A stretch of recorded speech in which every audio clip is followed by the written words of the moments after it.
ছাদ বাগানে সবাইকে স্বাগতম। তো বন্ধুরা, আজকে কিছু পাতাবাহার গাছ নিয়ে এসেছি, যে গাছগুলো দিয়ে আমরা ঘর সাজাতে পারি। ঘরের বিভিন্ন জায়গায় কিন্তু কর্নারে কিংবা টেবিলের উপর যেখানে আমরা এই গাছ রাখবো, দেখতে যেমন সুন্দর লাগবে, কারণ গাছ দেখতে আমাদের সবার ভালো লাগে। তাই গাছ দেখলে পরে কিন্তু এরকম সুন্দর গাছ দেখলে আমাদের মনটা যেরকম খুশিতে ভরে ওঠে, তেমন কিন্তু এই গাছগুলো ঘরে রাখলে ঘরে অক্সিজেন দেয় এবং যে ঘরের দূষিত বাতাস সেগুলোকেও কিন্তু শুদ্ধ করে। তো আমি এখানে সিঁড়িতে কিছু গাছ রেখেছি, কারণ আমি এর আগেও সিঁড়িতে গাছ রেখে ভিডিও করেছি, আপনারা সবাই পছন্দ করেছেন। তো আমি সেখানে বলেছিলাম যে আমার এই সিঁড়িতে মাঝে মাঝে কিছু গাছ রাখবো, কারণ আমার সিঁড়িটা এরকমভাবে করা রয়েছে যে এই সিঁড়িতে গাছ রাখলে কিন্তু এর অক্সিজেন কিন্তু প্রত্যেকটা ঘরেই পৌঁছে যায়, আর এর যে দূষিত বাতাস, যে ঘরের দূষিত বাতাসকেও শুদ্ধ করে। কারণ সিঁড়িটা কীরকমভাবে রয়েছে, একদম ডাইনিং রুমের ওপর দিয়ে সিঁড়িটা উঠে এসেছে। আমি আপনাদেরকে একবার দেখাবো আমার ডাইনিং রুমটা। তো দেখুন, এখানে প্রথমেই রয়েছে যে অ্যারোহেড প্লান্ট, যেটাকে সিনগোনিয়াম বলা হয়। তো এই গাছ খুবই সুন্দর আর খুব সাধারণ, মানে খুব কম যত্নেতেই কিন্তু এই গাছ হয়ে যায়। অসাধারণ লুক গাছের, তা দেখেই বুঝতে পারছেন। আমি একটা বাস্কেটে বসিয়েছি, ছোট ছোট কাটিং কয়েকটা বসিয়েছিলাম, তো এরকম একটা ঝাঁকের মতো তৈরি হয়ে গেছে। এখানে দেখুন রিও গাছ রয়েছে। তো এই রিও গাছ কিন্তু একটা বসালেই কিন্তু এরকম টব ভর্তি হয়ে যায়। তো রিও গাছ শীতকালে গ্রো করে না, কিন্তু বর্ষাকালে খুব ভালো গ্রো করে। তাই বর্ষাকালে কিন্তু একটা বসালেই এরকম টব ভর্তি হয়ে যায়। এখানে দেখুন যে অ্যারোহেড প্লান্ট আরও 2 রকমের বসানো রয়েছে ছোট্ট একটি টবে। তো এটা আমি মাঝে মাঝেই ঘরের আমার বেডের পাশে রাখি, আবার কখনো বারান্দায়, কখনো সিঁড়িতে। এইভাবেই আমি গাছগুলোকে স্থান পরিবর্তন করতে থাকি, কিন্তু পুরোটাই ঘরের মধ্যেই আমি রাখার চেষ্টা করি। এদিকে আরও একটি রিও রয়েছে। আর মানি প্লান্ট থাকবে না সাথে, এটা তো হতেই পারে না, কারণ মানি প্লান্ট আমরা সবাই খুব পছন্দ করি। আর এই গাছটি আমার জলে রাখা রয়েছে। এদিকে রয়েছে ক্যালাথিয়া, খুবই সুন্দর পাতার গাছ। পাতার জন্যই এই গাছকে লাগানো হয়। আমি বেশ কয়েকটা ভিডিওতে দেখিয়েছি। একদম ছোট ছিল, এখন দেখুন কতটা কিন্তু একটা ঝাড় হয়েছে। আর এই গাছের ফুল দেয়, আজকে ফুল ফোটেনি, কিন্তু এই যে ফুলগুলো ফুটে সব শুকিয়ে শুকিয়ে গেছে, খুব সুন্দর কালারের ফুল হয়। এদিকে আরও অ্যারোহেড রয়েছে, দেখুন 2 রকম এখানেও কালারের রেখেছি। আর স্নেক প্লান্ট থাকবে না তা তো হতেই পারে না। স্নেক প্লান্ট এরকমই একটা গাছ, একদম যত্ন ছাড়াই কিন্তু খুব সুন্দর এর লুক। আর এর উপকারিতা অনেক রয়েছে, বেশ কয়েকটা ভিডিওতে বলেছি। এই গাছ যেমন অক্সিজেন দেয়, সারাদিন রাত 24 ঘন্টা অক্সিজেন দেয়। আর এই গাছ কিন্তু রাখলে ঘরের দূষিত বাতাসকে খুব তাড়াতাড়ি শুদ্ধ করে। এদিকে রয়েছে ক্রোটন।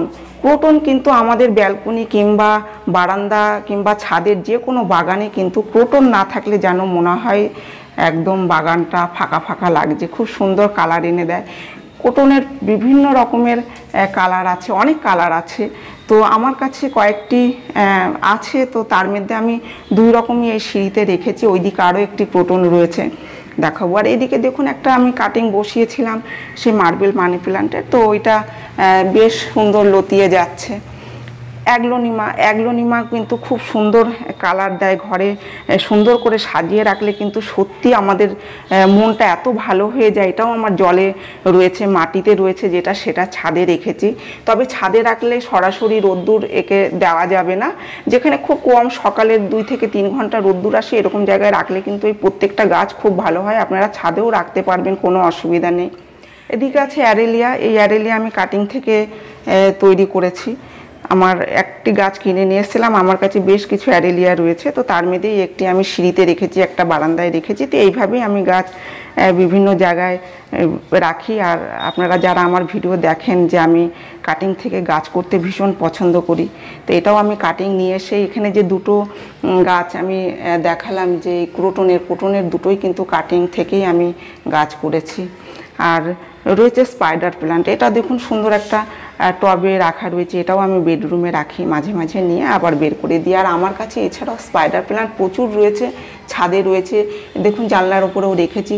আর সব থেকে বড় কথা, এই গাছগুলো কিন্তু যেখানে সারাদিন আলো আসে, অল্প রোদ্দুর আসে, সেই সব জায়গায় কিন্তু খুব ভালো গ্রো করে। একদম ঘরের ভেতর অন্ধকার জায়গায় আমাদের কিন্তু এই গাছগুলো গ্রো করবে না। তবে আমরা কিছু দিনের জন্য রাখতে পারি, 7 দিন 8 দিন 10 দিন মতো রাখতে পারি, তারপরে আবার কিন্তু আমরা একে বাইরে বের করে দেবো। বাইরে বলতে রোদ্দুরে বের করে দেবো না, কড়া রোদ্দুরে, যেমন ঘরের ভেতর থেকে আমরা বারান্দায় এনে রাখতে পারি।